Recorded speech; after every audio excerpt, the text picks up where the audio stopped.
record. There we go. Got it. Okay. Okay, let me just repeat then for the recording, as some people wish to have a record of this, that for one second, I'm trying to get back to my notes. We're called to order at 7:08. For attendance purposes, Mr. Nicola and Mr. Rufo are absent, and regional alternates, Mr. Clark, Mr. Daniel, Mr. Hall are absent. All right. Thank you very much. I think we're going to go next to public comment. So for anyone who is new, the way that you do that is you scroll to the bottom of your screen where it says reactions. Click on that little smiley face. Right above it, it says raise hand, and then you're going to raise your hand. Everybody gets 2 minutes for public comment. You want to state your name, and then also please state what state you are from. So, Adrian F. Malagon, California, for example. So I'm going to go through the names in the order that they appear on the side of my screen. And let's get started. Nathan Madden, please go ahead. Hello, everyone. My name is Nathan Madden. I'm from Arizona. Just here to congratulate Becky Jones, I believe, from Kansas for her appointment to Region 1 alternate. And I just want to do my usual shilling for the CRM. So I hope that everyone here understands that the CRM is the most powerful tool that the party has, and the states that are currently users of it have many benefits that they get from it. Indiana, in particular, has shown exactly what you can do with it. They leveraged it in such a way that they were able to get over $1 million in a year. So just want to, again, say that that's a good thing. Aside from that, I hope everyone has a great meeting, and I'll get out of your hair. Thank you very much, Mr. Madden. Up next, we have Mr. Malagon from California. Thank you, Madam Chair. I'm Adrian F. Malagon, Chair of the Libertarian Party of California. Prior to 2010, the LPCA had been using spreadsheets to keep member data from before considering and implementing a CRM. We looked at Civi, Nation Builder, and Neon, and selected Neon due to Civi's many shortcomings. In 2018, we revisited the idea at the request of National, but none of the initial problems we observed with Civi had been resolved. We also realized that while FEC reporting was optimized in Civi, FPPC reporting wasn't, which again made it a non-starter. Those who have researched Civi know that it was not designed or intended to be used in the robust way that a state-level political organization like ours would require. This makes me question how an even larger organization like LP National was ever able to make it work. So I'm interested to hear more about the challenges you're experiencing with your Civi implementation and the Razor's Edge migration. The LPCA continues to send our best and brightest to assist the LNC. In addition to LNC Chair, Ms. Angela McCardle, we also have sent our regional rep, Ms. Carrie Eiler, to support her efforts at National. California believes in Ms. McCardle's vision and strategy for LP National, and we're grateful for Ms. Eiler, who is working so hard to assist LP staff in implementing those strategies. I humbly request that the LNC demonstrate its gratitude for the sacrifices made by California by doing everything possible to remove obstacles that could hinder the successful implementation of that strategic plan. Ms. McCardle is the reason for the level of involvement of most of our state ExCom in the LP today, Ms. Eiler and myself included. Her work ethic, determination, and integrity in the face of constant misplaced criticism are just a few of the reasons that she will always be California's favorite daughter. Your main role in the LNC is to remove barriers so that the party can forge ahead toward ever greater success. Ms. McCardle was chosen for her unique vision regarding how that growth could be achieved. She chose Ms. Lainey Houston as head of staff, believing that her unique dedication and qualifications were the best possible to help implement those strategies. California's ask is simple. Don't make life harder for the LP staff who are tasked with taking the party to the next level, especially at a time when they are working so hard to correct pre-existing dysfunction and coping with the resulting upheaval that has left them understaffed. Please empower Ms. Houston to implement the strategies, tactics, and priorities which are integral to Ms. McCardle's overall vision for the party. Neither of these ladies are expendable. We implore you to set aside personal agendas and personality differences and cooperate to fulfill your vital role in this organization. Thank you so much. Thank you very much, Mr. Malagon. Up next, we have Hector Roos from Florida. Roos, a member of the state board of the LP Florida. We are one of the state affiliates that participates in the state Civi CRM affiliate program. and we have questions and concerns about the future of Civi CRM within the LP. Florida was one of the earliest adoptions of the state CRM program. Florida suffered from a major data loss during our migration to this new CRM. It is concerning to hear about similar troubles to the LNC's recent migration from Raider's Edge. We would like to know what steps have been taken to secure our existing data, such as regular data backups. The state Civi CRM program was to allow for data sharing and shared licensing agreement, supposed to be maintained by the LNC, and affiliates can pay for some funds to get expanded service. It's also tied into LNC hosting of our website and email hosting. Each of these points we would like an update with. There have been two suggestions that we'd like to see in the state Civi CRM program that will dramatically improve its usability for us. One is to basically let us license and self-host so we can manage it directly. That is to say, manage directly the LNC version of Civi CRM, which has received significant investment to make it work for political parties.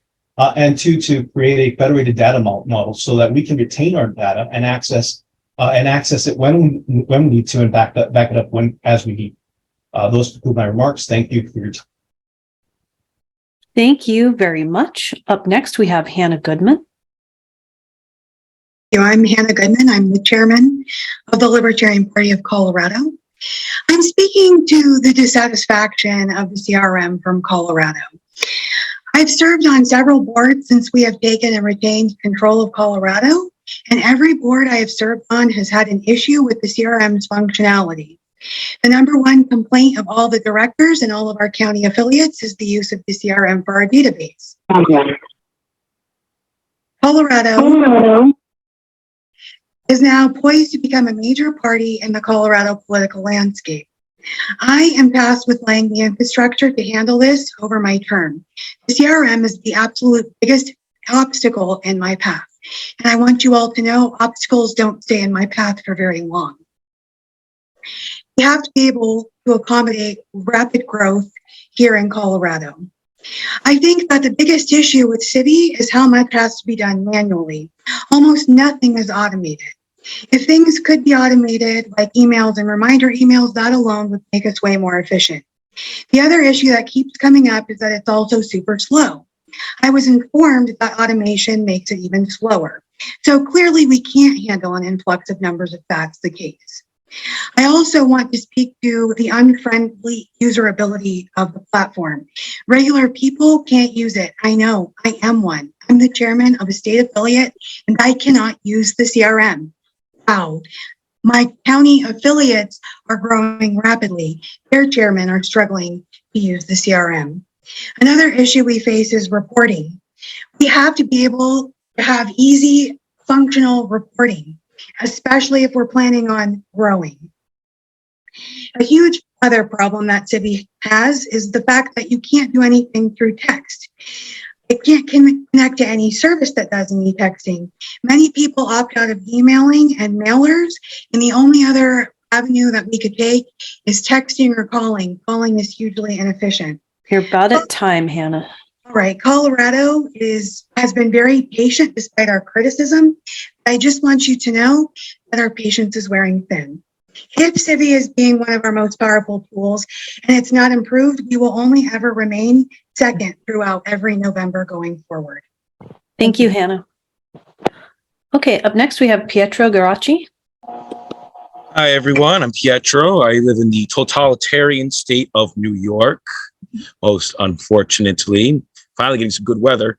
Anywho, I think we have to look at this. Let's see. The Reno reset wasn't going to happen overnight. The resurrection of the Ron Paul revolution needs time. It's not something anyone expected to happen quickly. In fact, I wasn't expecting it to take any less than 2 weeks. It'd probably take longer. But I think we would all expect the metrics to be moving in the correct direction. And it's looking like they're not. And we're almost a year after that takeover, after the Reno reset, and current leadership continues to blame past leadership, which is rather unprofessional and is not what people want to see. Therefore, I'm announcing here now that I am running for chair of the Libertarian National Committee, because I believe we need to get back to fundraising. We need to get back to basics. We need to improve our fundraising numbers. We need to focus on winning local races. We need to get back to people who left this party And while I believe the Mises Caucus has the right idea with bold messaging and taking human action and standing up for the voiceless, giving them a voice and standing up for marginalized peoples, the execution of this plan so far has been poor and needs improvement. So I hope you will support me in this endeavor, and we'll see how things go from here on out. I yield the remainder of my time. Thank you. Thank you, Pietro. Up next, we have Eli.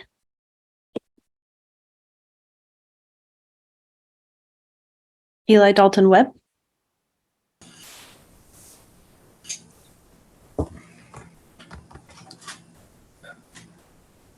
Hi, Eli. Did you have a comment? Can someone else go before me? Yeah. Okay, up next, we're going to skip LNC members and come back to you guys to make sure we get everybody in. Up next, we have Stephen Seacrest. Hi, yes, I'm Stephen Seacrest from Nebraska. Just want to congratulate Becky Jones. Last year, she was one of our delegates to Reno, and we're so proud that she had took this, alternate for Region 1. And best of luck, and we'll know you'll serve us well, Becky. Thank you very much. Eli, are you ready? Yes. My name's Eli Dalton Webb. I'm from Arizona. This is my first national meeting. I just wanted to say that I really don't know what the National Libertarian Party is doing for me or my county or my state. It was just within the past probably weeks, and I've been with the party for 3 years, that I finally found the Discord server, or not found, but someone told me about the Discord server for the region that I'm in. So if that could be a consideration in the future of how to create camaraderie as far as national. The other thing is I have some agreements about the CRM. It's not ready. It's probably a huge project. And I would recommend that we use keep it simple approaches while the CRM isn't working. The other thing is it has libertarians only. So it's hard to win any elections or pass any laws when we have libertarians only. And my other concern is that we're going to have elites at the top who are going to dictate everything that the CRM is going to be used for. And so if I use it for a campaign, it could be ripped out right under me while I'm campaigning, because politics comes and goes and endorsements come and go. So I don't like the fact that it's a centralized resource and all my data is elsewhere. I think I'm done and I'm approaching 2 minutes. So thank you. Thank you, Eli. Up next, we have Alicio.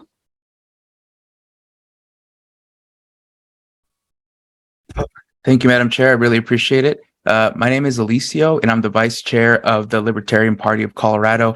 And I just wanted to express my dissatisfaction with the CRM. The CRM is indeed the most powerful tool that we currently have, but it's also the most useless for the purposes that we need for our state. The CRM is slow. I am confident to say that it would take less time to write down all of the thousands of members registered within the state by hand and call each of them in the time it takes to even just log into Civi. The CRM is not user-friendly. I do consider myself tech savvy, and even I struggle with using the CRM when I want to, for example, send mass emails, look up members, and even reach out to members who would like to volunteer. All of my tech bros will definitely understand when I say that the CRM is not a viable, usable product. I yield the rest of my time. Thank you. Thank you, Mr. Gonzalez. Up next, we have Rich Bowen. Thank you, Madam Chair. Just a housekeeping issue. Wanted to introduce and welcome Ms. Jones and re-welcome Mr. Redpath to the meeting.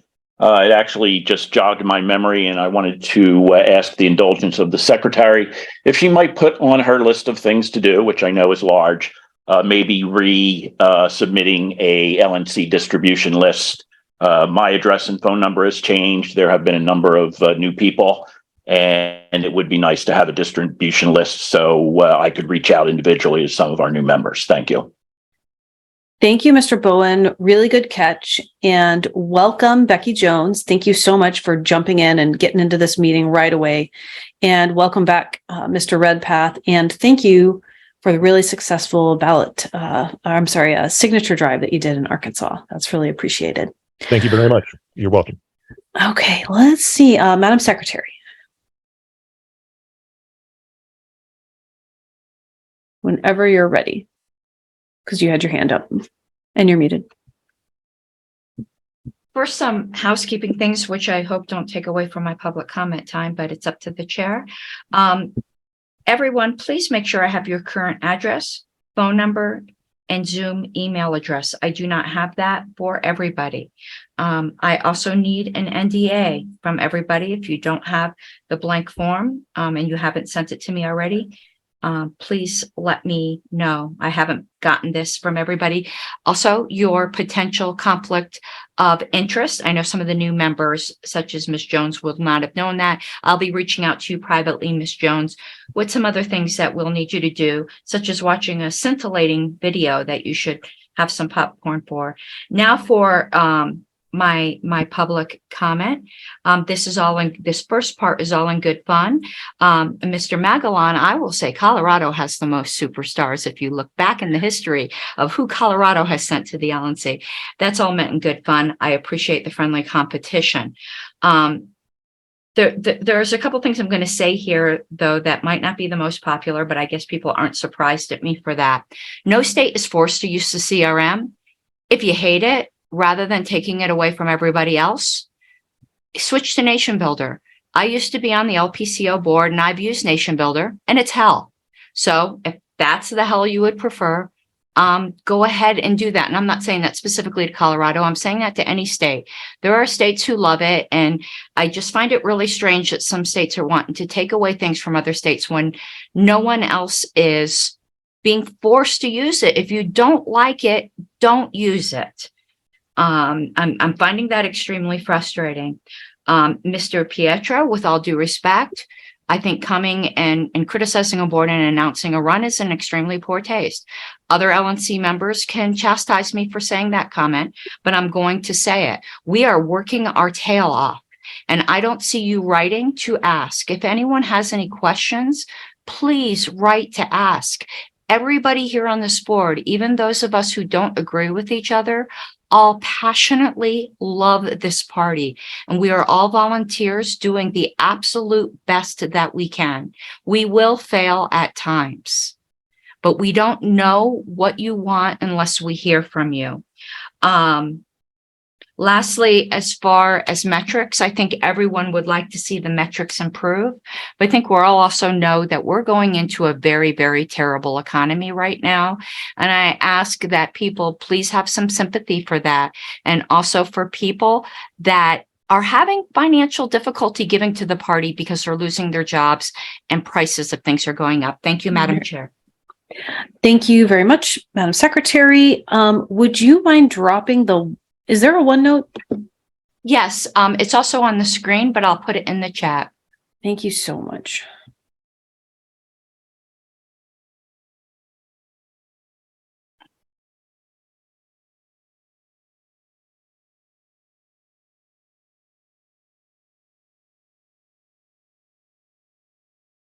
Is it in there? I just stuck There it it is. and it's in. Great.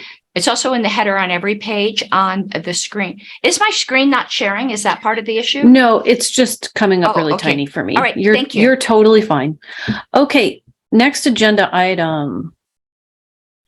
There we go.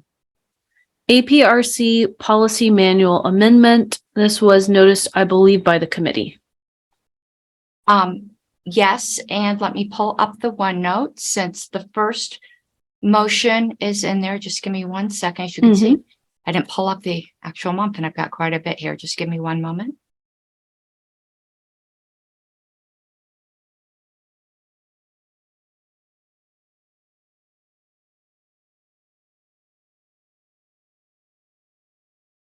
And by the way, Mr. Rufo and Mr. Nikela are here. They arrived during public comment.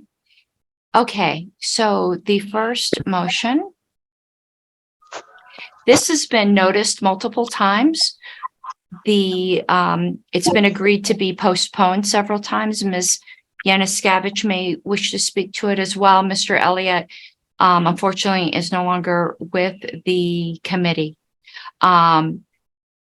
We would like to revise 1.02.7. The changes are in blue and red up on the screen, just as a little back. Well, first, let me make this motion. Well, it came out of a committee, so it doesn't need a second. So it is moved and seconded. Sorry about that.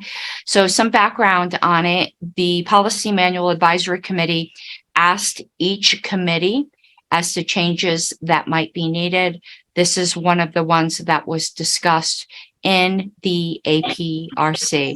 And most of the changes coming from committees are to make the policy manual reflect what the committee actually does, rather than, which isn't always what the policy manual says. There were some changes made to try to better accommodate staff and the party chair. You will see the APRC is now given 3 hours to review rather than a 6-hour window to review, so that things move more quickly. Also, things that are determined to be of an urgent or non-substantive nature by either the executive director or the LNC chair are exempt from APRC review, though they can, after the fact, express concerns. And another change is we had deleted before from the policy manual the procedure for the LNC. If an LNC member who is not on the APRC has a concern about a public communication, the way it used to be handled is that if a majority of the LNC contacted the party secretary, the communication would automatically be yanked. Right now, there is no procedure for that because this APRC change took a while to craft. Now there is a procedure for that where LNC members can contact the APRC, which is the committee actually to be handling that. Without this procedure, which will probably, at some point in the future end up happening on this LNC or another one, is there'll just be public motions disagreeing with communications, and that sometimes impacts a critique of staff, and critiques of staff should be done in private, not in a public motion such as that. So this is the change that I'm going down to the bottom here as well, that we are proposing. Okay, Mr. Tunyevich. Thank you, Madam Chair. If the secretary could scroll up a little more, please. Thank you. So my question has to do with the second paragraph that starts with the words "the APRC is not required," and then the following paragraph. So in the first one, this change says the committee would not be required to provide advanced review of any social media content. Okay, that's one thing. Or items that are of an urgent nature. Okay, get that. And then also of a non-substantive nature. And that's in the opinion of the executive director and the chair. If that's all that was here, I'd say that sounds great. But it's the next paragraph that confuses me, and perhaps whoever authored this can speak to it just by way of clarification. So all other official public communication. So that is substantive, non-social media communication. So is that press releases? Is that, what would be examples of this all other public communication? Speeches that the chair is going to give, for example? That's the clarification I'm looking for. I think that second paragraph by itself really knocks it out of the park. The rest just seems a little fuzzy. Thank you.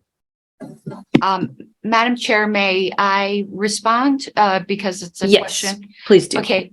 The second paragraph doesn't change anything from what has been in the APRC since as long as I've been on the committee. We didn't change anything. We just reorganized the wording. It used to be in bullet points. If you go and look down at the red, you will see that this substantive language has always been in there. I can tell you the way it's been interpreted. So I can't say what the author meant because we weren't the author. I believe the author was Ms. Matson, but I could be incorrect about that. The way this has been interpreted is communications that aren't of an extemporaneous nature. So I suppose if the chair had a written speech that was going to be published on the website, that would be included. But interviews and things that are not scripted, where people are expected to be robots, are not included. This is talking about written communications. Thank you very much.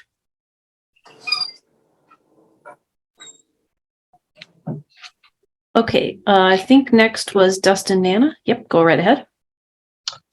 Yes, thank you. I'm actually going to call the question.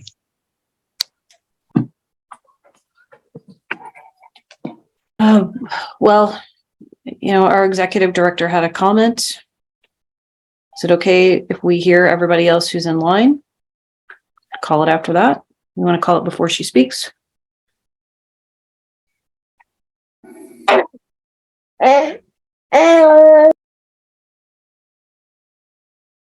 Okay, so I'm gonna object to the question being called on behalf of our executive director. Oh, I said everybody with their hand currently up is fine. Oh, okay. I'm sorry. I thought you were muted. Okay. After that. Okay, great. Ms. Houston, go ahead. If that's all right with everyone else, we're going to hear from our executive director. Ms. McCardle, Chair McCardle, part of the problem is after someone speaks, other people may wish to speak. I think we either call the question or we don't. I don't think calling the question is allowed to be contingent. So if Mr. Nana wishes to withdraw his calling of the question, or we vote on calling the question, because there may be further comment after Ms. Houston speaks. And as the maker of this motion, I don't want to waive that. Understood. I think it's fairly straightforward. I would like her to get an opportunity to speak, but if that's how we want to run it, then I'm just going to call the question. That's totally fine. That's your right. Does anyone else, I see another hand up. Does anyone else object to having the question called? I object. Okay. I object. There we go. Okay. I need to, let's see here. How am I going to do this easily? Okay. Hands. By a show of hands, and don't worry about Miss Houston's hand. I can do basic math. All those who oppose to having the question called, please raise your hand. Go ahead, Ms. Harlos. Votes are always kind of in the affirmative of who. I'm sorry, an affirmative vote. Sorry, I'm getting chewed on right now. I'm trying not to be too distracted. Should the question be called? If you want the question called, you can raise your hand. Sorry about the confusion.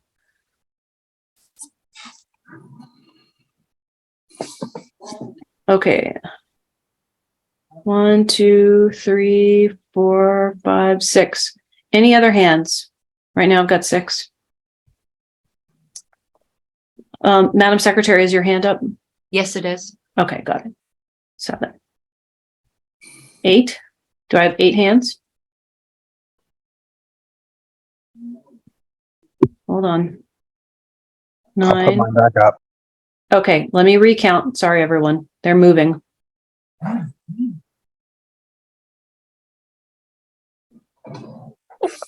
10. Okay, we've got 10 hands. So, Madam Secretary, is this a 2/3? No, this is a simple majority, right? It's a 2/3. It's a 2/3 vote, Madam Chair, but the negative always has to be called.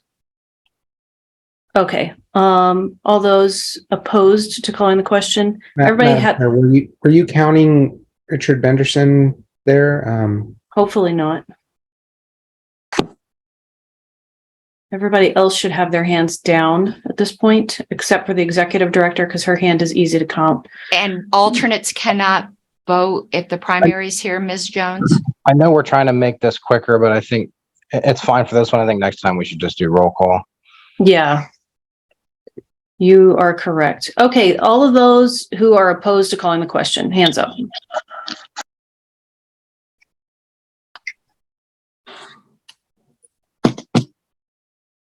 Okay, I see 5 hands up. I think we had 10 to 5, 6.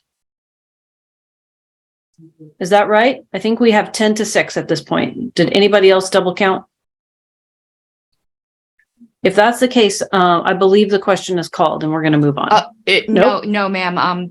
When there's a 2/3, the yeses have to be at least twice as much as the nos. 6 is twice would be 12. There was only 10, so it is not called. All right, then we're going to continue with debate. Okay, Ms. Houston, if it's all right from everyone else, I'd like to hear from our executive director. Excellent. Thanks so much. I can keep this super quick. So thank you to Kathy, Kiernan, and Mr. Elliott, who is now departed, but for listening to my commentary on how these processes impact various staff operations. Just for a little bit of background, with the way we do content, the APRC changes that you see here, they impact everything from content we would put about messaging, so thinking like social media or press releases and things like that, to fundraising. So the Policy Manual Committee has heard my concerns that anything we can do to be streamlining operations and allowing people to write content and put it out the door, that's something that we should be exploring moving forward. But I'm really pleased that this is a step forward where we are reducing the amount of time and the type of content that we have to run through the committee. This gives us a lot of opportunity to have a bit of latitude around urgent matters. So what I would recommend is that we use these policy manual changes for now, and then we keep looking at ways that we can streamline this entire process.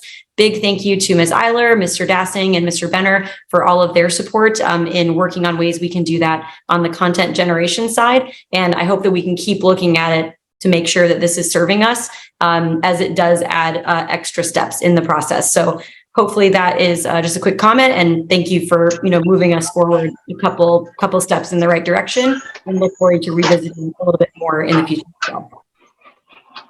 Thank you, Ms. Houston.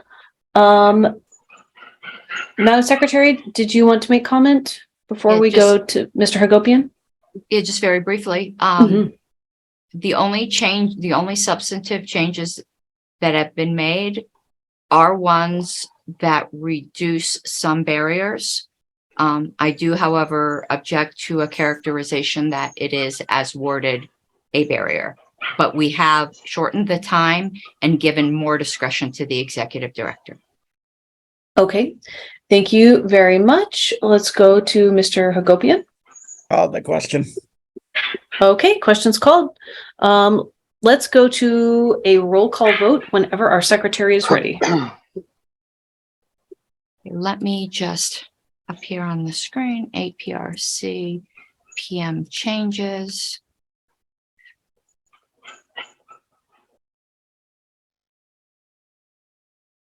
Hold on, I had this still as Mr.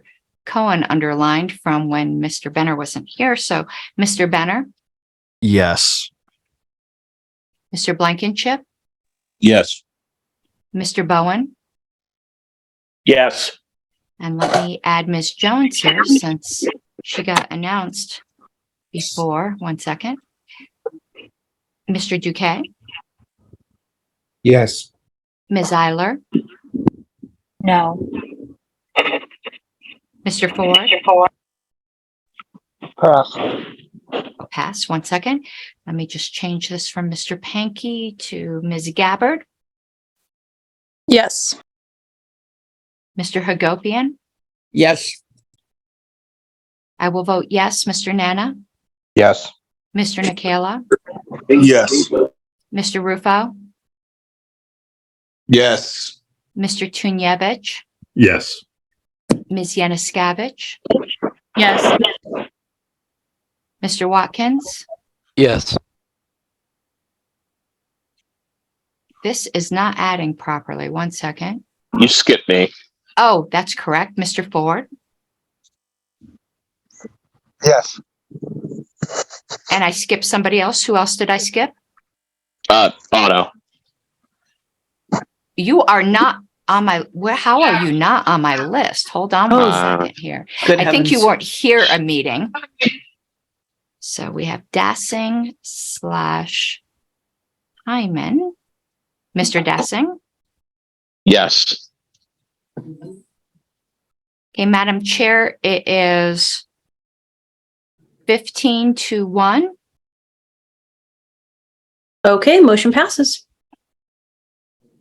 Fantastic. Let's move on to our next agenda item. Oh, we got Hold on, Madam Chair. I think that was just calling the question. Oh, No, what? was it? Oh, it was. Yes. I think everyone was confused. I certainly was confused. I thought we called the question already.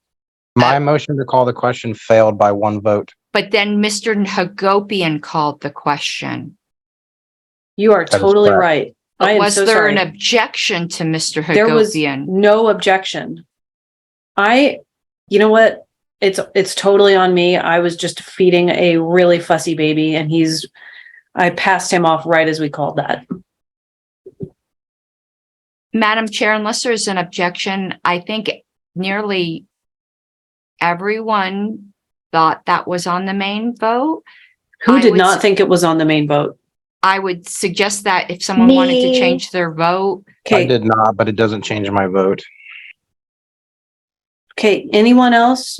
Because I definitely want to do that by the book. Ms. Eiler, would you be changing your vote? If it were the actual motion? Yeah. No, I could keep it. Okay. Was anybody change their vote? Because I don't want that to affect the outcome. Okay. If there's no objection to this, we're going to count that as the vote on the motion because that's what everybody else thought they were doing. I apologize for not catching that, Madam Chair. That's okay. Same for me. I should have said if there's no objection question. Anybody object to calling the question? Okay. We're going to move on to the next item on the agenda, and that is Phil, Assistant Treasurer, and this is Mr. Hagopian's agenda item. Actually, Madam Chair, there were 3 things on that first. Oh, you're totally right. Okay, it's already 6:49. Okay. We are going to need to, I move to extend time for this item 5 minutes. by 5. We probably won't need that. Yeah. Okay, any objections? Going once, going twice. Okay. Time is extended by 5 minutes. Okay, the more important thing is to replace Mr. Elliott on the advisory committee. The discussion can wait if this takes up the 5 minutes. I haven't asked him, but I'd like to nominate Dustin Blankenship to fill that. I don't know if he'd be willing. Oh, yes, sure. I would. All right. Any other nominations? I would like to nominate Joe Burns from Texas. This is an LNC, I believe, position. Yeah, it's LNC Oh. only. I'm so sorry. Fair No enough. shade at Mr. Burns. Appreciate him. Okay. Any other nominations? Going once, going twice. Okay, I'm going to say nominations for that are closed.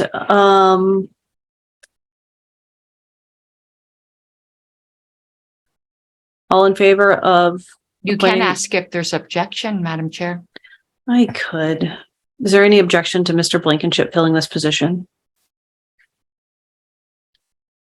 Going once, going twice. Okay, hearing no objection, it is filled. Mr. Blankenship is on the Policy Manual Committee.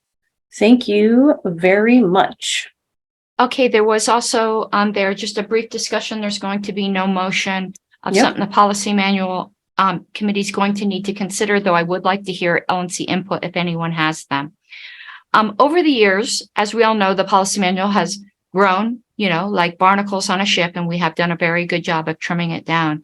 But another very significant problem has become apparent that I am so surprised I didn't notice before. And that is, we have our policy manual divided into two sections, special rules of order and standing rules, which are important because they have different amendment thresholds. However, most people are not parliamentarians and do not realize the difference between a special rule of order and a standing rule. So when people have modified the policy manual over the past 6, 7, 8 years, they've just kind of looked and said, aesthetically, where will my proposal fit best? Not, is my proposal a special rule of order or a standing rule? So as such, those two distinctions in the policy manual are meaningless because there are standing rules and our special rules of order. For instance, all those rules about signing an NDA for the CRM, those are stuck in special rules of order when that is clearly a standing rule. And then the issue of the executive committee approving lawsuits and things like that, that's clearly a special rule of order, but it's in the standing rules.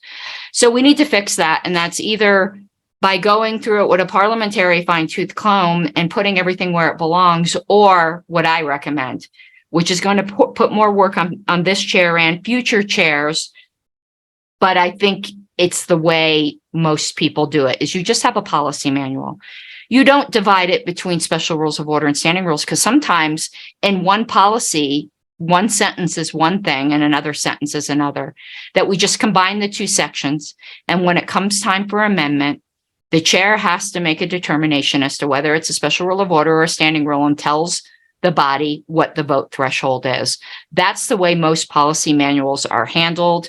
I think that will also cut down on the policy manual, because if you notice, there's sometimes topics that are repeated in two separate places. And if you've ever wondered why, it was an attempt to separate the special rules of order from the standing rules. So I'd like to hear the LNC's thoughts on whether they would like us to go through the work of trying to separate them out at the risk of duplication and length, or to just combine it into one policy manual that at the beginning describes the difference between a special rule of order and a standing rule to give future chairs and this chair guidance, and that vote thresholds be determined on the fly, because in reality, that's what they have to be right now. Thank you very much, Madam Secretary. We have 30 seconds left on this item. Does anyone have a policy manual chant? Okay, if not, we are going to hop on to our next agenda item, which is Phil Assistant Treasurer, and this was noticed by Mr. Hagopian. Yes, thank you very much. I have reached out to almost a dozen candidates, talked to a few, and I have one name to put forward, and obviously we'll accept other nominations here, but I am nominating Robert J. Hamilton, known as Joey Hamilton. Okay.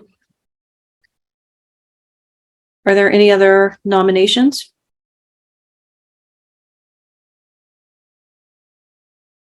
I would like to nominate Joe Burns from Texas, though I'm not 100% sure if he'd accept, so I'm not sure what the process is for that. For something of this nature, we'd need to know for Assistant Treasurer, I think. Is that, Madam Secretary, does that check with you and the Treasurer? This is, we can't vote, I don't think, on an Assistant Could Treasurer. I ask if the Treasurer is privy to that? Because I think he might have reached out to him. I did reach out to Mr. Burns. I did not get a response. So I do not know his level of interest. Sure, that's sufficient for me. Thank you all. Okay. Yeah. Okay. Any other nominations? I believe Mr. Tunyevich has his hand up. Just a request for information, Madam Chair. Sure. I didn't hear where Mr. Hamilton is from, what state. Thank you. Colorado. All right, thank you. And when appropriate, I can give a brief background for him. Yep. Let's see. Going once, going twice. Any further nominations? Okay. Hearing none. Mr. Hagopian, please share with us a little bit about Mr. Hamilton. Sure. Mr. Hamilton has about 20 years of experience in accounting and finance, the last 12 of which have been in consultancy. prides himself on being a fixer, efficient, and effective. He has been following the Libertarian Party since the Ron Paul Revolution, has been a member since 2020, was a council candidate in 21, and is currently the treasurer of his county party. Basically, I would say that he brings more of the opposite skill set as I do. So I'm more management accounting. He's more true accounting. And I think this is going to be a good fit and a good skill set filler that I need going forward. All right. Great. Does anybody want to hear one or two words from Mr. Hamilton? She's on the call. Yes, please. All right. Hi, Joey. If you'd like to say something about yourself, please go right ahead.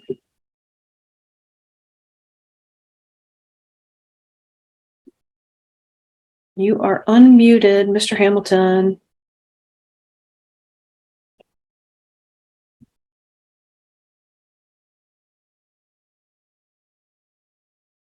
Can anybody see? He probably stepped away right now. You know what? It's okay. Okay, how would we like to do a vote on this? We can do it without objection since he's the only nominee. Okay, Correct. Is everybody comfortable with that? Since this is the assistant treasurer, I'm fine with it. I want to make sure everyone else is. I am. Okay. Okay, if there's no objection, going once, going twice, 3 times, we're going to have Joey Hamilton as our assistant treasurer. Thank you very much, Mr. Hamilton, for stepping up. And thank you to Mr. Hagopian for putting in the work to fill that position quickly. Okay. We're going to move on to our next agenda item. So this is Civi CRM discussion noticed by me for 30 minutes. Now, here's what we're going to do. I'm going to have our executive director and our CTO do a 10-minute presentation. The rest of the time is going to be questions by the LNC.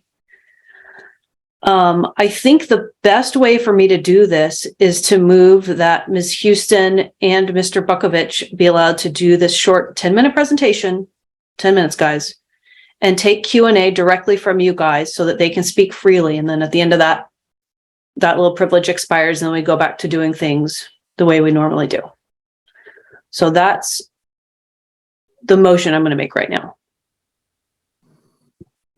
Does everyone understand that? It's so that I don't have to constantly call on her to answer your questions and save us time.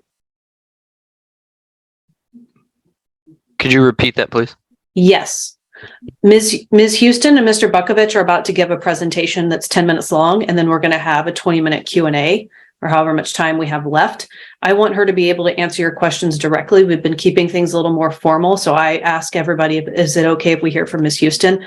That's going to weigh us down on this particular agenda item. So I would like her to be able to answer your questions directly, call on you. And then when that agenda item expires, I'm asking everyone if it's okay if we hear from staff again. It goes back to normal. Does that make sense? Got it. Thank you. Okay, so I move that staff be allowed to conduct Q&A for a period of 20 minutes after they give a presentation. That's really it. I'll second. Okay. Any objections? Going once, going twice. All right, that motion passes with no objection. Ms. Houston, do you need screen share capabilities? You are muted.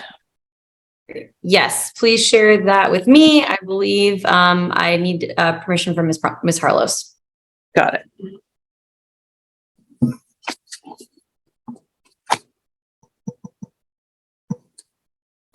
All right. I'm seeing notifications to add people in, which should mean I have access. I'm going to share a presentation and we can open it up at any time. So we are going to stop in about 10 minutes at 12 after the hour and jump in. And thank you so much to Mr. Bukovich, who's going to be joining me as well. So what we're about to discuss today is a brief and truncated excerpt of what we spoke about in a strategy session with several members of the LNC on Thursday evening, where we talked a lot about fundraising. Today, we're going to address challenges, solutions, and paths forward with respect to Civi. There's so much we could say on this topic, but what we're going to discuss today are basically three things. Number one, we're going to illustrate the reason why Civi CRM matters not only to all of our fundraising, but several operations that we rely on as a team, and what those challenges are. Second, we're going to give an update on where we're at with our technical evaluation and what we're kind of seeing as an early look. And then third, we've got some paths forward and solutions that we can get into, though we're going to focus more on the first two and can really jump into a detailed amount of any of these three things later on. So with that, I want to help level set something. We've had a lot of discussion about revenue, not only over the past month, but over the past several months. And we're going to talk about Civi in a second, but I do want to level set that overall, whether it's our staff, whether it's our wonderful membership and volunteers and our board, in general, we have an extremely capable team who is overflowing with creativity, good ideas, technical experience, business experience to be able to do successful fundraising, whether it's doing focused fundraising campaigns that are there to support a particular topic or project, or whether it's working on systemic life cycle type of operations. We're flush with ideas. What we are doing right now is working through a tech stack that we've inherited and are working our way to improving. And I'll just keep going. I want to make sure everyone's familiar with the tools that we're working with. So I think it is also important in this level set to understand why Civi CRM matters so much to not only fundraising, but everything else. And again, we'll focus mostly on fundraising today, since that's what the membership wants to talk about. Civi is at the center of everything we do, and it powers our entire fundraising stack. What do we mean by that?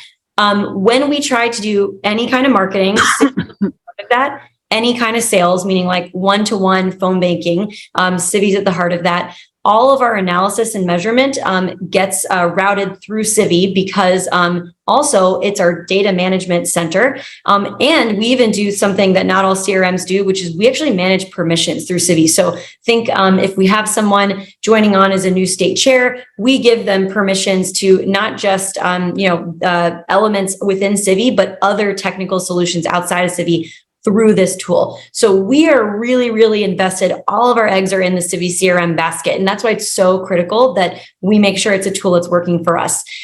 So I think another thing that we should be level setting on is that unlike other CRMs on the market or used by our competitors, Republicans, Democrats, or other teams who are fundraising in sort of a nonprofit or political space, Civi CRM has not been designed as a fundraising first solution. We only have 10 minutes today, so I'd be happy to show this in greater detail if anyone wants us to substantiate that claim. But tools like WinRed, ActBlue, or Blackbaud, the thing that we just moved off, Razor's Edge, that's the product that they make, each of those tools in their marketing materials anchor heavily on the desire to be a solution to help people fundraise.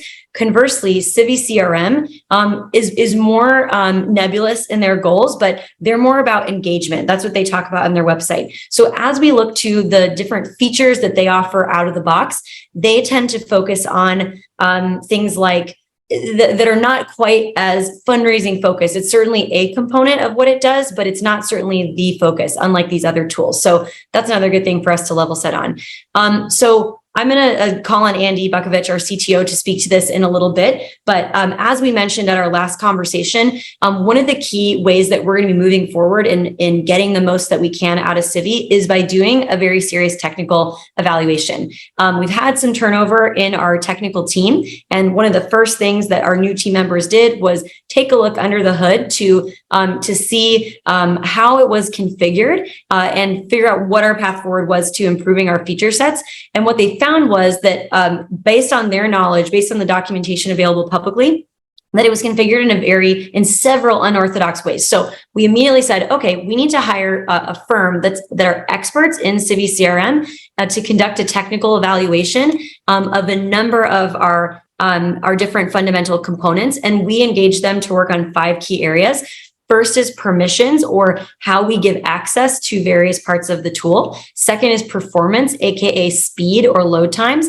Third is configuration, which has a lot to do with the editability of how you would deploy the software. The fourth is documentation, and that really speaks to what it is that's written down about how to use Civi or how to change Civi. And then the fifth is fit, and that one's much more subjective and a recommendation, but we've been working with our technical evaluation team to identify this. It has taken them so much time to go through this tool that they actually had to cut documentation off the list of the scope of the project they initially quoted to us. And so quickly, I'm going to give Andy about 30 to 60 seconds to speak to what are some of the early insights that the technical team who's been looking at this has found. Andy, you want to talk about that for a sec? Yeah. So, and part of why they're having a hard time going through it is some of the early feedback that they shared from us. So permissions is like, I'll just use my time to go through that, and you can kind of like use a mental map how this applies to everything else, because everything is this way. There's 5 different ways that you can provision permissions within Civi. Any of the ways could, like, you're given like desired end state security configuration, any of the 5 ways could support them 100% if you did it that way, and it would be easy to reverse engineer and make changes to. Instead, we have like each of the 5 ways are about 20% set up to accomplish our overall security configuration. And so some of their initial feedback was that they've never seen a security/permissions configuration as complicated as ours in Civi. And it's not like due to like the complexity of our sites. It's just due to the way that things were kind of half done one way, half done another way. And everything in Civi it appears to be, almost everything appears to be this way so far. There's some of the early feedback that it's just, there are best practices way that Civi would prefer you to do something. And then there is the way we're doing it, which is there's often a lot of distance between those 2 approaches. So that's most of the early feedback. We'll have more of that to share soon. Absolutely. One quick anecdote on this is the very first thing we did when we onboarded this team is we actually had to give permission to their team of developers, one of whom was in Europe and was firewalled outside of Civi, essentially because that's the way it's set up.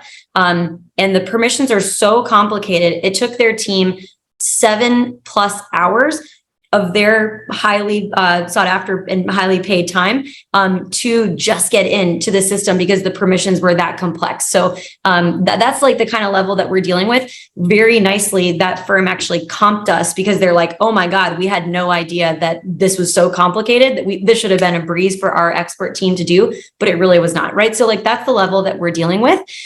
One final thing I'll just mention on why this technical evaluation is so critical. I want us to imagine our CRM kind of like IKEA furniture. Like, let's say you bought it online and you don't know who assembled it, and you're seeing this tool, seeing this piece of furniture that's been built in a certain way. You can go to the store at IKEA and get all the materials and follow the instructions, and someone else could use it and then change it around or unbuild it, etc. But if it wasn't built according to the instructions, whether it's because it was built poorly or whether it's because it was built in an IKEA hack to do something different with the thing, it takes a long time to actually retrace your steps and figure out what is going on here so that we can actually make changes ourselves and improve things. So that's why it's really critical to hire experts. We didn't want to, waste the time of our technical team just revving to try to figure out how to change it. That said, we are dealing with this tool as is. So what your national team is doing for you is we're fighting through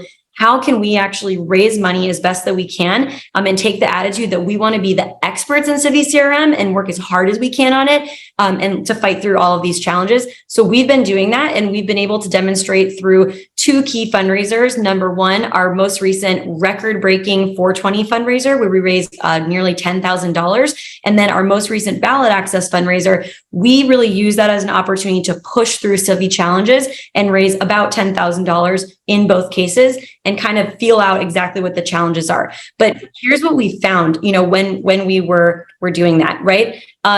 These are the fundraising challenges, and I'll just speak to these really, really quickly because we only have about 5 minutes left.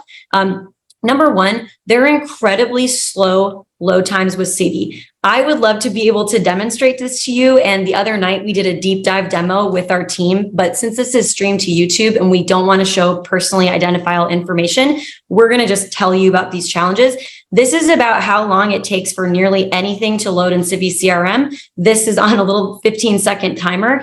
Every time you click, all of our volunteers and staff face this slow of load time, not only to download big chunks of data, but also little chunks of data and just to click around. So 15 seconds might not seem like a long time, but that's a lifetime for someone who's working through a 3,000 person call list. It just explodes everything that you need to do. Additionally, it tends to lack modern marketing features. So that's somewhat of a subjective claim, but I can tell you of all the people who work with us, we've got a lot of extensive experience on our team, people who've worked with many other CRMs and tools, and they struggle to find like, where is this feature? Where is that feature? Just to learn it's in a weird place or there's a handicap or it doesn't exist at all. And that's not just true of marketing. It's also true of calling, right? Many other CRMs, they have inside of the tool, the ability to just click through and follow what's called a business process to make calls and do phone banking. With Civi, it doesn't quite work that way. It's more like an editable page you can edit of what someone should fill out. But if you want to actually hand a set of volunteers, hey, here's a list of 50 people I'd like you to call, you'd have to export it out into Excel just to enable them to do that. And when you're doing that, now you're actually deviating from the whole point of a CRM, which is like having real-time information that's up to date. And let's say that we wanted to fight that problem by just giving people a territory in Civi.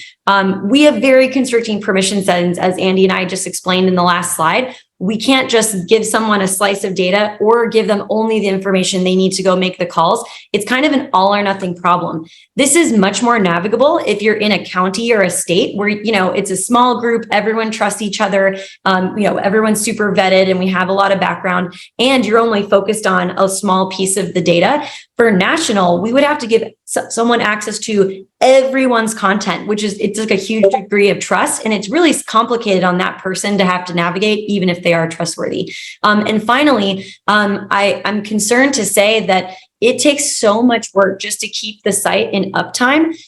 We regularly have volunteers who have to clear the cache on our servers. They have to make sure that the site is up. It crashes all the time. And we're getting concerning amount of reports from members. And if you're hearing this, thank you for letting us know. People will tell us that they're trying to donate and they can't, right? So we are pushing past these fundraising challenges, but I want everyone to know what they are. What's almost more concerning to us, and we'll be wrapping up very shortly, is the analysis challenges. So these are the problems that we not only can't we use Civi to very, very easily fundraise, it's that we can't even look at data to have the insights in order to give, know where to focus our energy and do very basic functionality. So one thing is it's not designed for native analysis. It says this right in its documentation that if you're wanting to do X, Y, or Z, we recommend adding an extension, or better yet, not using Civi. You should export your data to something else. So that's a little bit concerning. We can do that, but it explodes the amount of time it takes to analyze anything. Next, we have very limited search tools, right? So it is difficult for us to pull the data out of Civi. It's almost like it's behind a curtain we have to feel around in the dark for. One of the most concerning things is we get inconsistent results across the 3 different search tools that that are happening in Civi. And that tells us one of 2 scary things.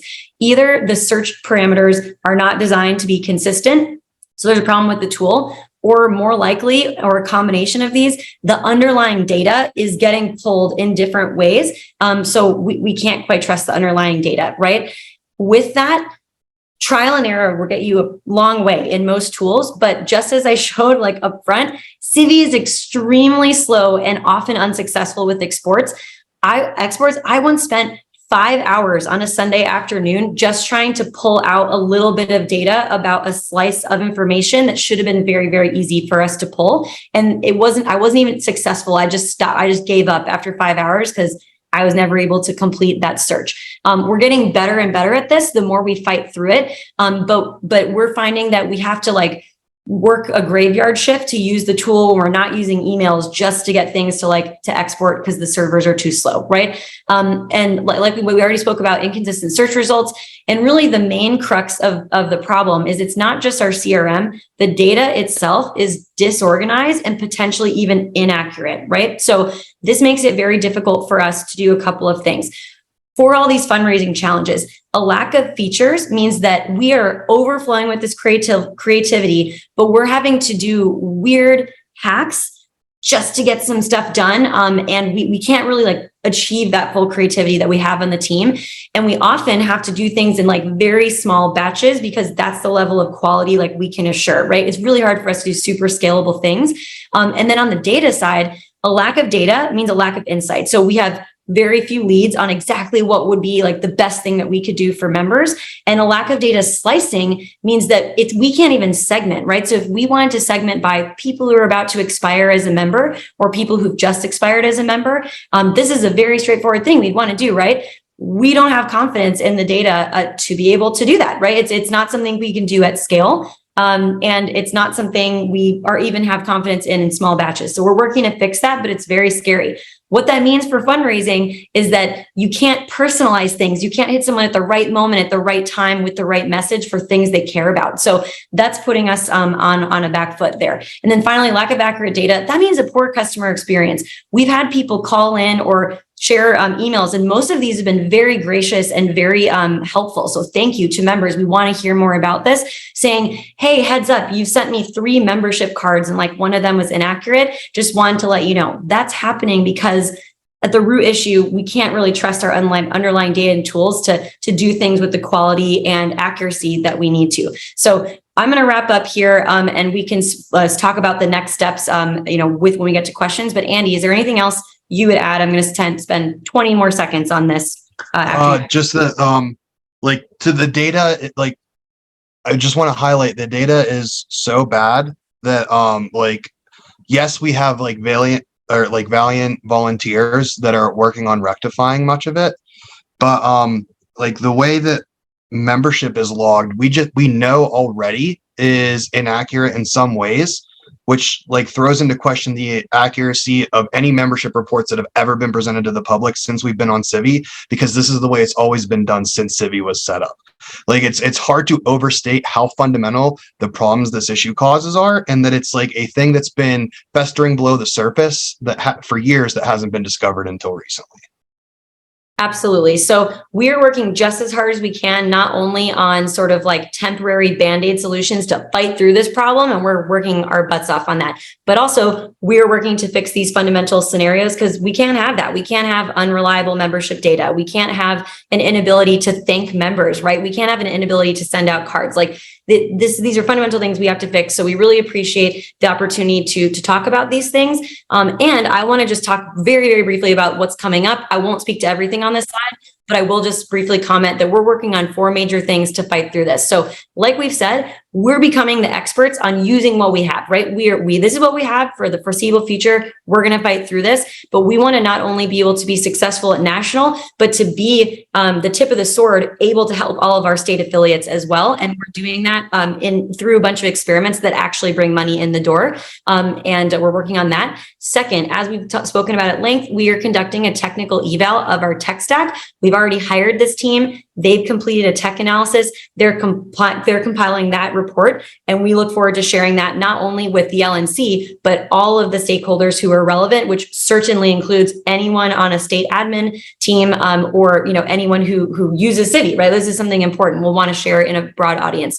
Next, we're collecting the needs of everyone who uses Civi, wants to use Civi, or doesn't want to use Civi. We have to listen to that entire spectrum of voices. And we've been doing that from day one in being in our roles. For example, we've already extended questions to and have spoken with state IT admins, our IS committee, who's wonderful. Thank you to them. By the way, they do so much behind the scenes. Power users, people who really, really love Civi. And by the way, we've also heard from people who don't love it, and we want to hear the full spectrum. Our staff and our volunteer Civi admins who set up the system to begin with. So you got a huge group of people who are working together. We need to do a better job formally gathering those needs. And frankly, really getting those needs to come out of the woodwork in a crisp, detailed way. So we're working on that, and we look forward to sharing a little bit what we're doing there. But all of this is to accrue to building a roadmap where we're able to articulate not only within our organization, but to anyone who relies on Civi, hey, here's what we're building, here's how we update it, and making it easy to give input to that process and have it just not be like a one-time roadmap, but an ongoing refinement. So that's what we're working on. I'm sure there's tons of questions. I believe I saw Mr. Nanas go up first, so we will start there, and then we'll move on to Ms. Yaskinovich after that. So just a couple quick questions. Number one, the consultant firm that we are doing business with, have they ever done an evaluation for a Civi CRM instance that is using WordPress multi-site? Yes, and Andy, would you like to speak to that? Yep, they've done stuff that's even not Civi CRM. They do prefer Drupal as the CMS that integrates with Civi, which is what WordPress is, but they've done plenty of work with WordPress. Absolutely. Just to make that more concrete, when we were interviewing different firms, they spoke to us that they were actually willing to give us a discount because this situation was so complicated. It was going to help them with another migration they're doing that only has 9 sort of nodes on their multi-site thing. So they're very much working on this and have experience with this in the past. And then the second piece of that, when this firm, well, I guess, has this firm given us a written evaluation yet? If not, when do we expect it? And then, if they have or if they haven't, how can I get a copy of the raw evaluation? Because I would be interested to read it. Yeah, absolutely. They've given us a very, very first, not even a first draft, like what would you call it, Andy? A first reaction. Preliminary observations. And it's very, very high level. I would be happy to share that with anyone. We did give them the feedback that it's generic, and they actually said, hey, we're nervous to tell you guys how tangled and how broken the system is. So we actually pulled a lot of punches in writing that thing. It's about 1 page long. Happy to share it with anyone who's curious. The real meat will come, I hope, but I'm leaving for vacation this Thursday evening, and I hope to have that on my desk in time, to be able to read it, give them feedback, and either at that time or shortly thereafter, we would be able to hand this off to our stakeholders. And of course, the board is going to be the very first people who get it. They have already given us a progress report of each of the items that they've completed. They're waiting on a little bit of information internally and some back and forth around what our needs are so that we can do that. And Andy and I are working with them to get that last piece so they can get it done. Hopefully that gives a good answer there. And it looks like Kathy, you are up next, and then we'll move to Donovan. Yes, I'm interested in hearing more about the inaccuracies with the membership data. What exactly is the issue there? And do we know if the numbers are over? That there are more members or fewer members, or do we not know? So we debated on how to talk about this, because we are still very much in the we have just realized that this is an issue phase and are investigating. What we know for sure is that there are the way that certain contacts get designated with their membership is definitely incorrect. And we know that natively the correct way, people who are sign up to as new members are being marked as renew and things of that nature. And then additionally, so the way that our bylaws define bylaw sustaining member is anyone who donates $25 in a year within a 365-day span, right? So Civi doesn't support that natively, so we have to have custom functionality to support that, to make sure that people are getting the correct membership object, because we're querying based off whether or not they're marked a member in Civi, not based off their financial data, right? Because it's more or less impossible to do it just off the financial data in Civi. The financial data has to be mapping properly to the membership, and the script, the custom functionality that handles that, we also are aware is not working. So total scale of the issue, we don't have good answers yet, but just in terms of giving you guys the real deal picture of what's going on with the CRM and the challenges, thought we would be remiss to not mention that that's something that we are now aware of. And something I'd like to add here to be extra clear, we're able to continue providing membership reports monthly in the apples to apples way that we've been doing it since we moved to the system. What we are working furiously to do is to verify not only today's current numbers, but we've seen that there's issues that are likely going back, several months and years, right? So we want to make sure that if we're going to be giving any updates, we're truly confident in that. And I want to keep the membership. And of course, we've already spoken to many members of the board apprised of exactly how that investigation is going. So thank you to Andy and team for doing that. This is another great example why a custom implementation of this software requires a technical eval. This membership, setup was done kind of in a hack sort of a way. It was patched together. That may be a good thing. That may also mean they should have kind of stuck to the script, right? But it was done in an off-road way. So we're working our way to retrace their steps, make sure there's accurate data because members deserve that at a minimum so that we know things are accurate. Thank you. I think Donovan, you were next, and then we'll move to Karen Ann after that. Yeah, I just wanted to make sure that and have you and Andy's understanding that that the issues that you pointed out are a confluence of issues that are somewhat related to the tech that we've chosen and that are related to how we've configured and are leveraging the technology. And based on your ballpark in the usability, what do you guys feel like is the breakdown in where the problems are in tech versus our leveraging of it at this point? I don't want to mince words, and I'm going to tee up Annie to answer this question.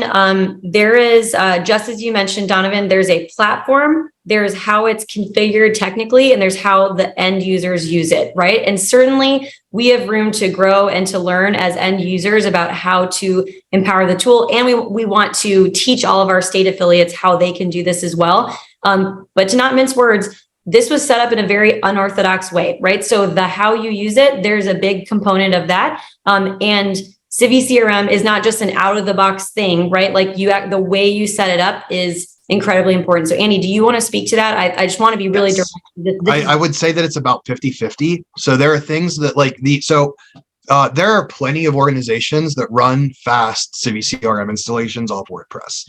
So there's things, so that is it can't, by definition, it can't be an issue of the core product. It's something with the way we're doing it, right? So there are things like that if we were once we clean them up, Civi, a lot of the more overt complaints about how unusable Civi is and that states can't do 90% of what they need to do right will go away. For instance, states can't configure set up their own events and create price sets for their own events for conventions or stand up their own fundraising pages for targeted fundraising action and things like that. That shouldn't be the case and won't be the case after we reevaluate these permissions. That's not a Civi core problem. However, some of the more advanced things that we really want to unlock and accelerate our potential, like data reporting, advanced automation and things like that, they're not Civi supported, and so are going to be an issue we have to solve with custom functionality or with the supplication of another tool, even if we had a 100% healthy, really good Civi instance. Hey, real quick, I hate to interrupt. Hold that thought. Time has expired. Does anybody want to extend? So moved for 10 minutes. Okay. Any objections to extending time for 10 minutes? Going once? Going twice? Okay. Time's extended. Go right ahead, guys. Donovan, did that answer your question? It did excellently. Thank you very much. And I think that means that we're going to go to Karen Ann next and then Andrew. Mm-hmm. Okay, I'm probably going to fire off some questions, and I appreciate that our executive director said we're not going to mince words because I don't have a reputation for mincing words, and I don't intend upon doing that now. The pointed question I'm going to ask, I don't want an answer to before I finish my comments is it salvageable? I really want a yes or a no on this. But there's also something that keeps coming up. Earlier in this meeting, it did as well, and it has on social media. And I kind of want to correct something. or at least offer a different perspective. What I'm trying to find out is someone who's been on the LNC since 2016, that was on the LNC when it approved Civi CRM, and I'm not saying this is intentional, because I never would say something like that was intentional, because I believe everyone was acting in good faith, but it's starting to seem to me, and I want to know the opinion on this. I don't yet have an opinion on this. Was the LNC sold on something that probably it shouldn't have been? And again, I'm not trying to ask a loaded question, because I'm a pro-Civi person. I remain a pro-Civi person as I'm asking this, but I'm more of a truth person more than anything else. I don't agree that it's not professional to blame mistakes of prior LNCs. That's incorrect. It's not professional to not tell the truth. Now, what isn't professional is to continue to blame mistakes on prior administrations and not fix them. But to not say where things went wrong, that isn't unprofessional. That's called telling the truth. And people who are going to continue to say that, that's not the business world. You have to pinpoint where the line of failure happened, if it happened, because I'm not yet convinced it did, to be perfectly honest, in order to fix things. But I do want to know if it's salvageable. And also, I want to hear, and I know this is getting planned. It was mentioned before that Indiana was very, very successful in using this. I want to hear from Evan McMahon on these issues. I just do, because he has successfully used it, and I want to hear his opinion. But I guess the pointed, not minced words question that I have right now is in the opinion of Mr. Bukovic and Ms. Houston. Excuse me, I wasn't meaning to assign you a new gender. In your opinion, whether I agree or not, because I'm obviously a pro-Civi person, is it salvageable? So there was two questions there, and let me actually address like the second one first, if you don't mind.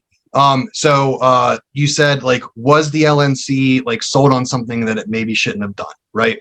There answer that question of like, if I was like in that role with, or like in my role with like my current experience at that time, what would I have recommended, right? And there's two decision points. Should we have gone to Civi at all? Should we have done this multi-state CRM thing?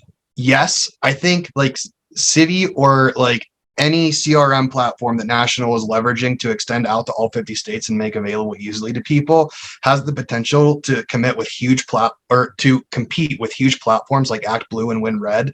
And like, it is going to be the lifeblood of our movement. I don't think that was a mistake. Moving to Razor's Edge, I don't know that I would have advocated for that at the time. And by I don't know, I mean I wouldn't have. If Civi was like this like godsend solution that was already doing things really, really well, and it was just a matter of porting, it would have been a different story. But I can tell you that right now, if I still had Razors and Civi at my disposal and I was like figuring out what to do, I would probably either be advocating for a major overhaul to Civi before we talk about moving anything over there, or a third solution. Now, your first question, is it salvageable? Yes, and it has to be, I think. This is the tool we're using right now, and we have to do things to get it serviceable, because even if like hypothetically the LNC were to vote like, okay, we've heard enough, like it seems like Civi has big problems, we need a new platform, right? There are still like our current business process like uses it. All these states' business processes use it, right? We have to support us and the states on Civi until we have a good solution. And so we're going to have to do some stuff to improve this about Civi.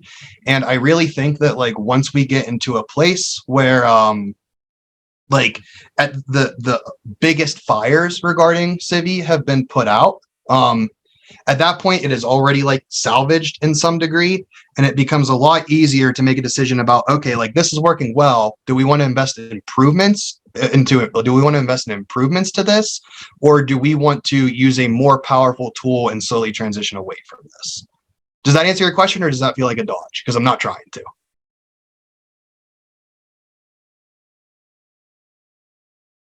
And Karen, I think that was directed at you. Yes.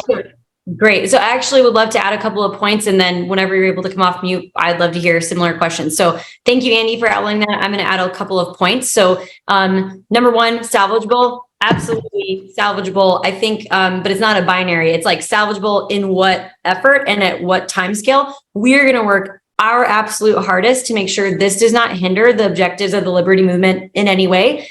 We are doing exactly what we need to do that, which is figuring out our options from this tech eval, collecting needs, and building a roadmap. That's exactly what we're going to need to do. And there is not a quick fix solution, silver bullet solution, other than making sure we have something viable in the short term. So we will definitely be working on that. One other thing I just want to say to speak to some of the merits of a decision to move to Civi is that I think the vision of going to a platform like Civi CRM might have been something along the lines of assuming we can have a dedicated group of volunteers who are constantly working to deploy the system, maintain the system, improve the system, et cetera. This tool gives us ownership over our data and an ability to have not have to pay per seat or pay big fees to use it. The problem is we're now 6 years in, and I think we're seeing that we don't quite have that like vibrant, very, very active set of volunteers, right? So, and again, maybe I can just, again, not mince words here.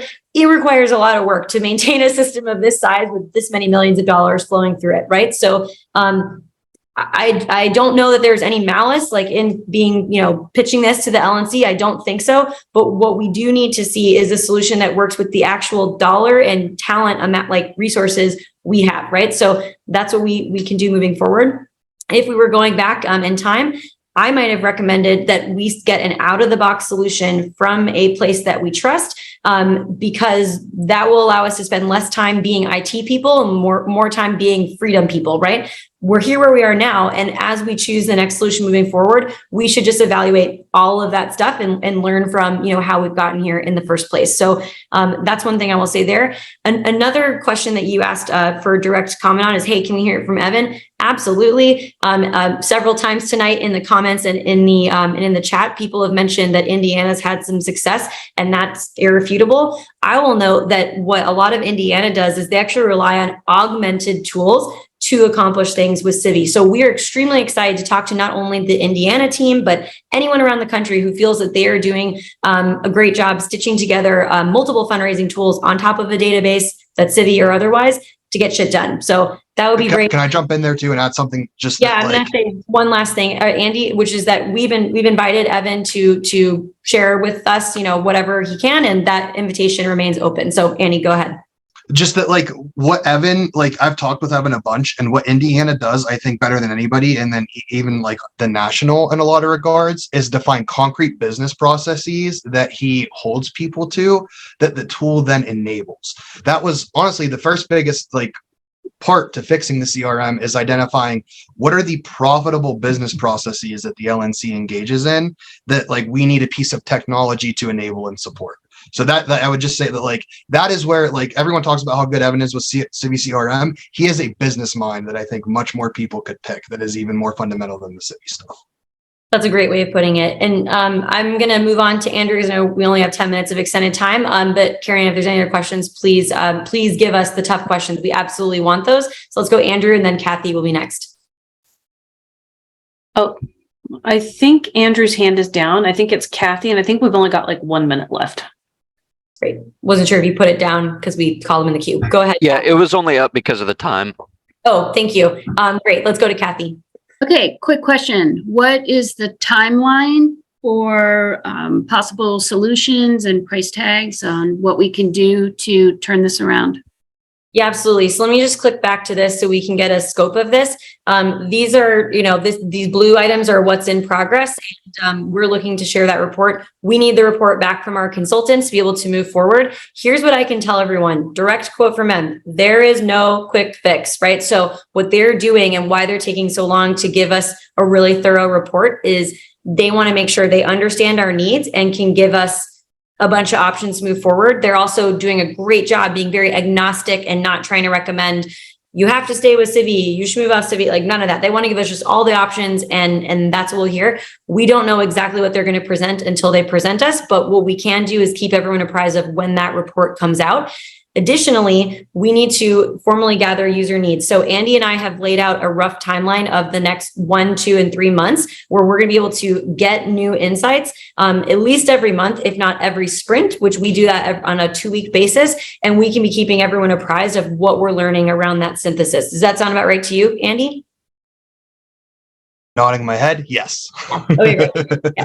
In particular, something I want to just say to all of our state IT admins out there and state chairs, state membership directors, state fundraising directors, is that we would love to have a summit this summer where we're not only showing the roadmap that we would propose, but we're double checking by the stakeholders. Does this roadmap sound good to you? So more info on that coming soon, but that's what we're working on right now. And we look forward to having that. But I think what everyone should prepare themselves for is we're not going to get a report back that says, great, within 30 days, we'll have this fixed. It's not going to be that straightforward. So it's a long slog we're going to prepare for. All right. So time has expired on this agenda item. Thank you both so much for this presentation. I want everybody to try not to flood staff's inboxes on this, but at the same time, I know there's going to be additional questions and they're prepared for that. Please just be patient with them as they work through them. Okay. Whenever our secretary is ready, she can reclaim share screen. And I would like at least Miss Houston to stick around for a little bit, as long as she's available. Let's move to our next agenda item. Bear with us, everyone, one moment.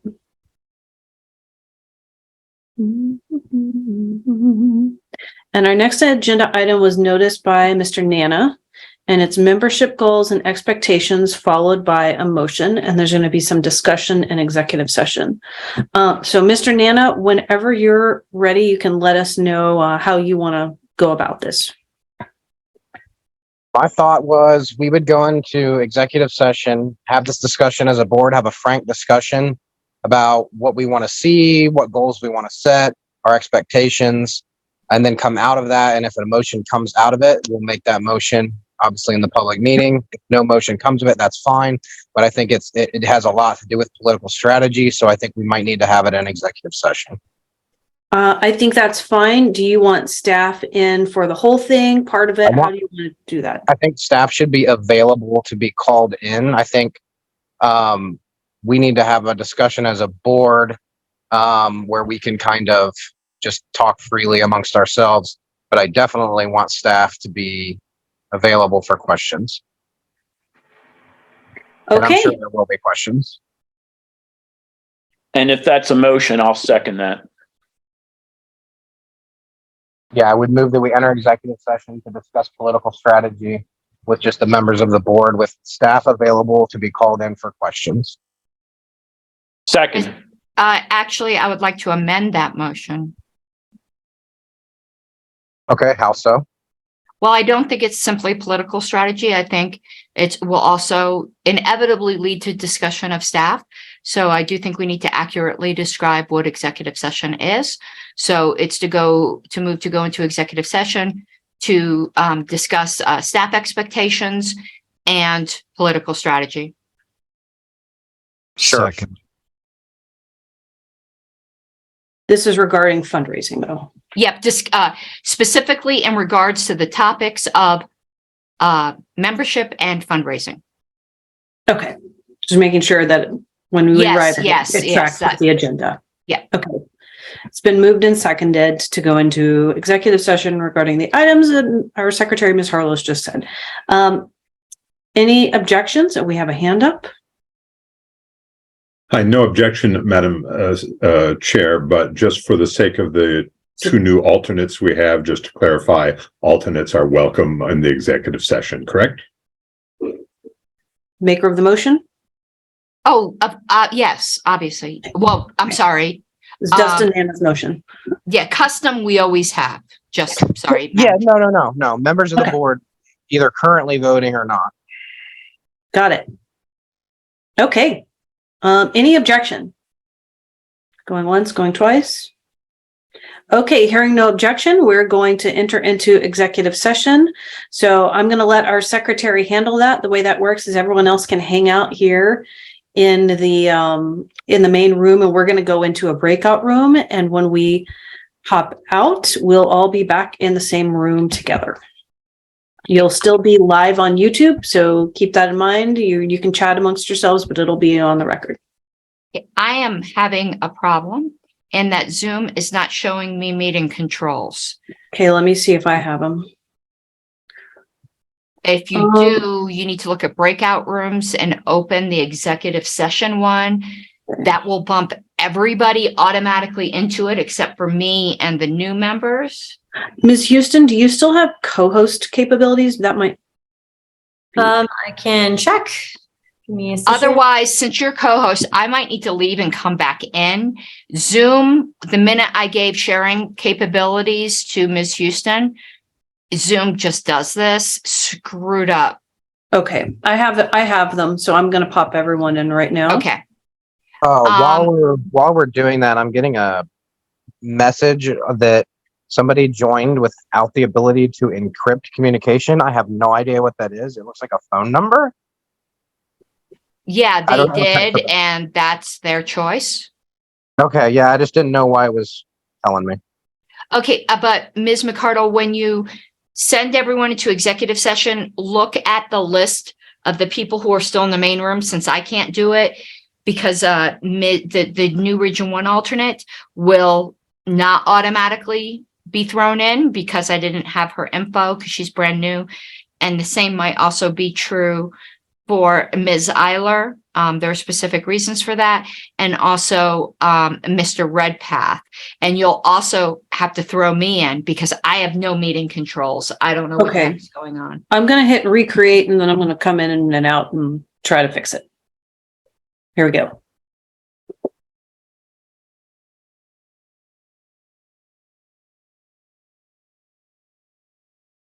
That didn't work.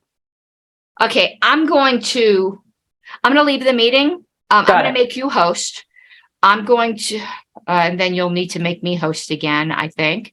That's fine. I'm recording on my computer. I don't know what's going to happen here. Just kidding. This is hilarious. 1 second. Let me always show meeting controls. Let me see if that helps with Zoom. God. Okay, wait, no, that isn't meeting controls. Where, God, Lord have mercy on me. Hold on, let me try to close a couple windows and see if they just appear. All right, trying again. I'm trying one more time.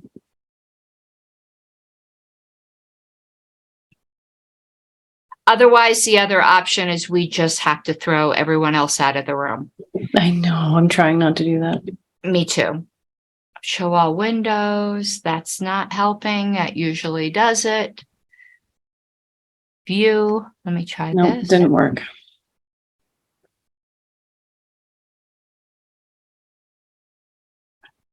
I'm still trying. It says always show meeting controls, and I have no meeting.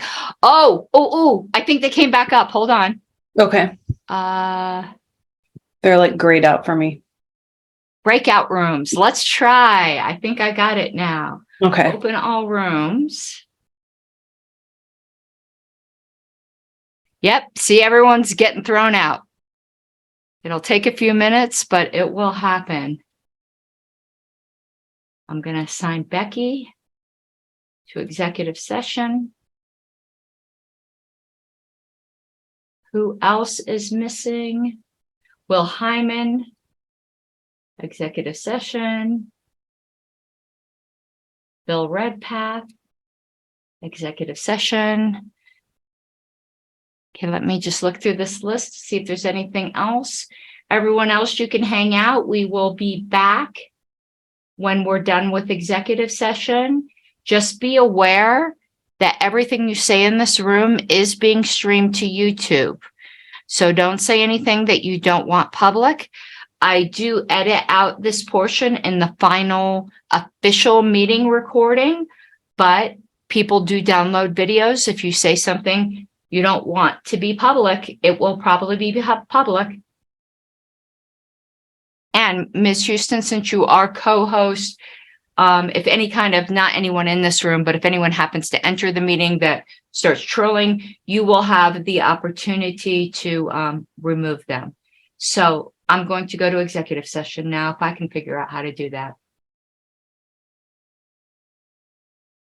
Okay. Let me stop recording. It's that with that in the systems and tools and resources and a compelling strategic vision for them to achieve liberty. And I firmly believe that increased revenue and increased membership will all follow from that when we're actually focused on helping libertarians create more freedom in their life today. So unto itself, a numerical revenue goal, I don't see that actually solving the problem. Although I am in full agreement that we should be very, very actively fundraising right now. Thank you. Thank you, Mr. Duque. Up next, we have Mr. Ford. My response is actually not designed to respond to Mr. Duque. I'm just going to point out one or two things quickly. Number one, if not our principal responsibility, clearly one of our most principlest responsibilities to affiliates across the nation is ballot access. In the absence of raising money, my interpretation of Mr. Hagopian's remarks are, in the absence of raising significantly more money, we will not be able to provide that literally at just about any level. In the absence of that, this party will begin to crumble. On an anecdotal note, I'd like to point out that the fine folks at NBC provided me with the entire video from their ultra bougie camera of the events in Vermont this week, which hasn't been mentioned much. We now have a state representative in Vermont. The cost to the national party for that state representative, I just want to remind people, was zero. No frontier project, no bribes, no giveaways, just the hard work of a state chair. I will be happy to provide to anyone, number one, the list of multiple cities upon which one of the broadcasts reform, so that we can use that in those localities. Number two, the raw video people can use as they wish. I'll make it available to whomever to have a happy story this week to talk about the fact that in the bluest state in America, we have a well-connected, well-supported state representative who is eager to promote Defend the Guard and promote libertarian values. Thank you. Thank you. Up next, we have Ms. Eiler. Thank you so much, Madam Chair. I just want to also thank Mr. Duque. I agree with what he said, and then I want to mention that I have an additional problem that maybe some of you don't. I have a background in addition to marketing, also predictive analytics. So for me, it seems ludicrous after having just seen the problems with our data to be making any prediction about what we can produce moving forward. It just really makes me uncomfortable to commit to any kind of a number, because committing to a number doesn't make anything happen. There are activities that are in the right direction at staff, and all of us are not going to change just because we put some number on the wall. We're all going to keep working like crazy. What we need to do is make commitments to do that work. Not necessarily, it's nice to have a number. I don't think it's mandatory to have a number. I think the effort needs to be there and the strategy needs to be good. That's all I have to say. Thank you, Ms. Eiler. Madam Secretary, you look like you're ready for a roll call vote. I will let you take it away. Okay, thank you. One moment, please. So it was Mr. Nana moved to set a fundraising goal of 100,000 for the month of May, 120,000 for the month of June, and each month thereafter, at least 120,000 or more. Hold on, I'm letting Mr. Holubka, can I buy a vowel into the room? Mr. Benner? Yes. Mr. Blankenship? Pass. Mr. Bowen? Yes. Mr. Duque? No. Mr. Dassing? Did we lose No, I'm here. Sorry. I'm gonna say no. Ms. Eiler, No. Mr. Ford, Yes. Ms. Gabbard, No.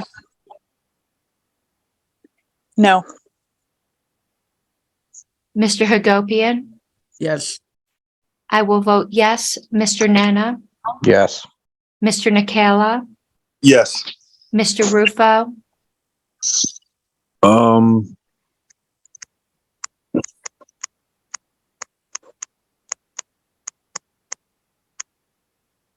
I'm gonna go no. Mr. Tunyevich, Yes. Ms. Yanuskavich, Yes. Mr. Watkins, Yes. Mr. Blankenship. Yes. Madam Chair, it is 11 to 5 to 0. Sorry, it's so small. I literally can't see. 11 to 5 to 0. Okay, the motion passes. Chair's not voting.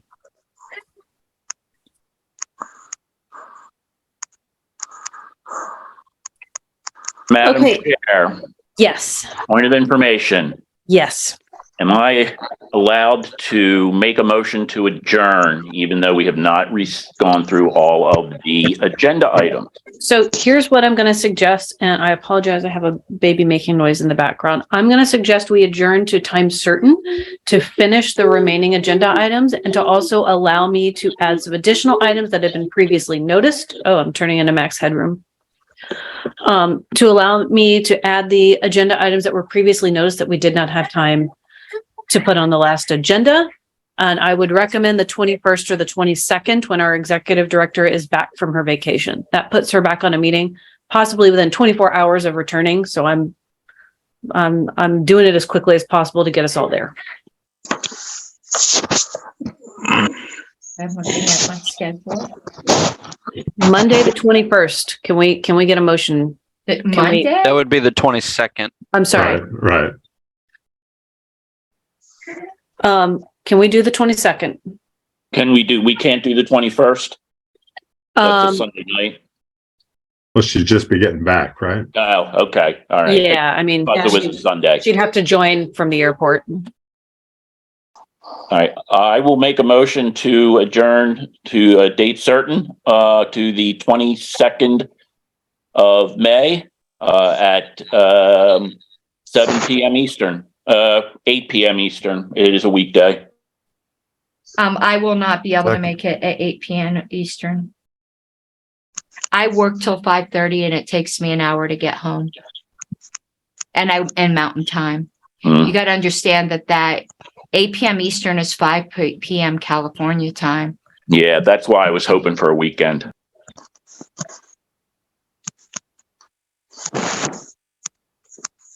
The earliest I can ever make a meeting on Eastern time is 8:30 during the week. Do you want me to push it to the 27th? We have a meeting the first weekend, the first Sunday in June already, which is the 4th. What is there anything particularly pressing left on the agenda? Without looking, I'm not sure. I don't really feel like it's appropriate for me to say yes or no because a lot of people agendize things, including myself, and we just didn't get to it. Yeah, that's not. I didn't mean it like that. I meant like, is there anything that we like have to take care of that's like crucial for party operations? I'm looking through. I don't know. I guess that's up to everybody to decide. If you want my opinion, Mr. Nana, I don't think so because I'm willing to wait on the membership goals.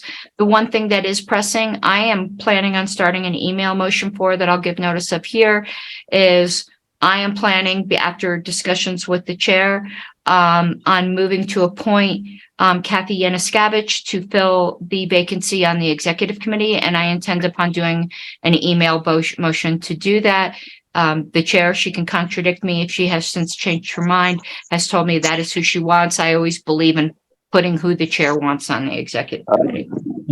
One thing I will mention, we did not get to my ballot access report we will be most likely asking you for money sometime soon, probably before, I would say almost certainly before June 4th. We have a ballot access committee meeting coming up next Monday. Arkansas is pretty much ready to go. And so we're going to need to come to the executive committee to ask for funds to be allocated to start that. So, Well, that'd be a different body anyway. That's the executive committee and we can meet on a sure. dime. I just wanted to make everybody aware since I didn't get to that report. Okay. Do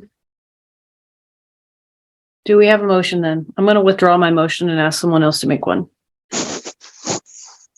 Madam Chair, I have my hand raised. Yep. Go right ahead, Mr. Bowen. Two things. I don't see anything on the list on the agenda or items remaining that can't be done either by email ballot or email reporting or discussion. Therefore, I'm going to make a motion to adjourn. All right. It's been moved to adjourn Seconded. and seconded. Do we have any objections to adjournment?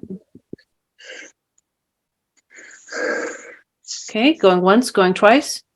All right. Hearing none, we are adjourned at 10:51 p.m. Eastern Time.